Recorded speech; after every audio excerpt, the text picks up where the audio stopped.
Doctor साहब, मोहब्बत एक ही दफा होती है या बार बार भी हो सकती है? थोड़ा रोशनी डालें इस पे। ये आपने why particularly you asked me this question? क्योंकि मैंने बुक पढ़ी है। हाँ, मेरी बुक आपने पढ़ी है और जब आपने सवाल किया तो मुझे पता लग गया था कि आप उसके हवाले से बात करोगे। नहीं, देखिए, जो मोहब्बत है ना, ये एक बड़ा सटल किस्म की फीलिंग होती है।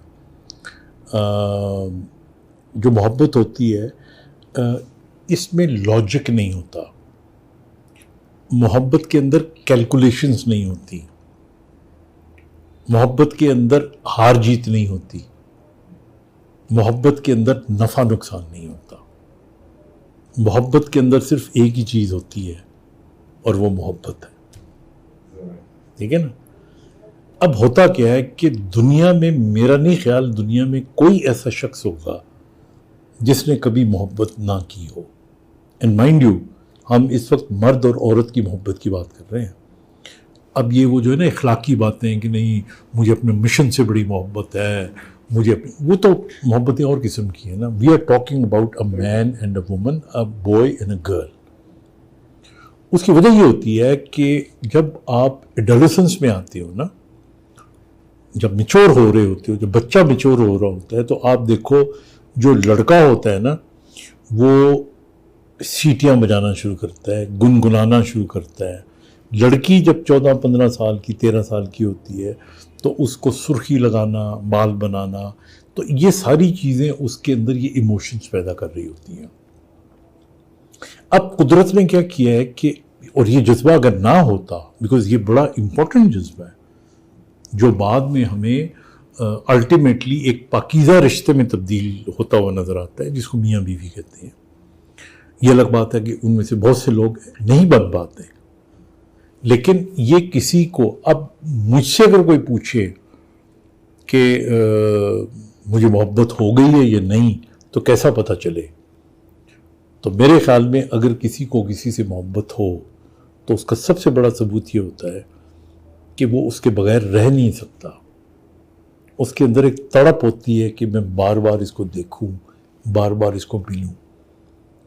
और ये जज्बा मुख्तलिफ नौइयत का मुख्तलिफ लोगों में होता है। अब इसके पीछे एक मेडिकल वजह भी है, और मेडिकल वजह ये है कि हमारे दिमाग के अंदर एक ऐसा एरिया होता है जहाँ पे हमारी पसंद का नगमा, हमारी पसंद की शक्ल, हमारी पसंद का मौसम, ये सारे एनग्रेव्ड होते हैं।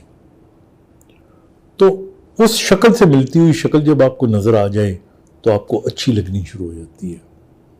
और अगर उस शक्ल से मिलती हुई हऊ बहू शक्ल नज़र आ जाए तो you fall in love with that. वो कहते हैं ना, फर्स्ट साइट फर्स्ट लव, वो ये होता है। यही वजह है कि अगर आप 10 तस्वीरें 50 लोगों को दिखाएं और उन्हें कहेंगे इनमें सबसे खूबसूरत कौन है, तो सबकी राय मुख्तलिफ होगी। So there is no absolute beauty, there no absolute beauty. Beauty, वो उसने कहा था ना कीट्स ने, कि beauty lies in the eyes of the beholder, and the eyes of the beholder, you know, they are dependent on that part of the brain where that picture is engraved. तो आपके दिमाग के अंदर जो शक्ल बनी हुई होती है ना, ये वो शक्ल होती है जिससे आप प्यार करते हैं। और हऊ बहू ऐसी नजर आ जाए तो you fall in love with that. अगर आपको वो मिल जाए तो क्या बात है, अगर आपको उस जैसी कोई मिल जाए तब भी क्या बात है। लेकिन अगर ज़िंदगी में आपको वैसी ना मिले और आप ज़िंदगी गुजारना शुरू कर दें और कभी ज़िंदगी में कोई उस जैसा नज़र आ जाए, तो इसका मतलब ये नहीं कि आप अपना घर बार छोड़ के उसे पीछे लग जाए, लेकिन वो आपको अट्रैक्ट ज़रूर करेगी, क्योंकि उसने आपको, she is a part of, और he is a part of that image that is in your brain. तो इसलिए मैं ये कहता हूँ कि ये कहना कि मोहब्बत सिर्फ एक दफ़ा होती है, वेल ट्रू होगा, लेकिन मोहब्बत इसके अलावा भी हो सकती है। हाँ, और एक मैं बात बता दूं कि कुछ लोग होते हैं जो हर वक्त ही मोहब्बत कर रहे होते हैं। ये वो लोग होते हैं जिनके दिमाग के अंदर वो क्ले कट शक्ल ही नहीं होती, उनकी हमें गोलमोल सी शक्ल बनी होती है और उनको जो भी वैसा नजर आए वो they fall in love with them.